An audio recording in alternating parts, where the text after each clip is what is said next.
जस्तै तपाईँको पोर्तुगलको नेसनालिटी लिएर आएर जति पनि नेपाली साथीहरू डेनमार्क पर्मानेन्टली सेटल भई बस्नुभएको छ होइन।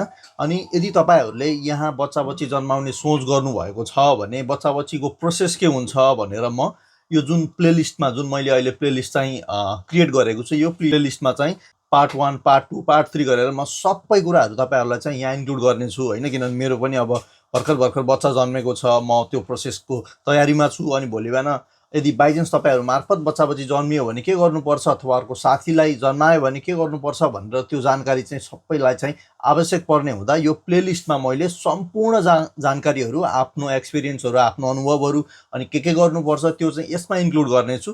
भिडियोलाई चाहिँ सेभ गर्नु होला, यो प्लेलिस्टलाई चाहिँ याद गर्नु होला, कसो गर्नुपर्छ के गर्नुपर्छ, छोराछोरी जन्मिसके पछाडि डेनमार्कमा हाम्रो चाहिँ के हुन्छ भनेर यो भिडियोमा चाहिँ तपाईँलाई चाहिँ इन्क्लुड गराउनेछु है त। भिडियोलाई सेयर गरिदिनु होला। धन्यवाद।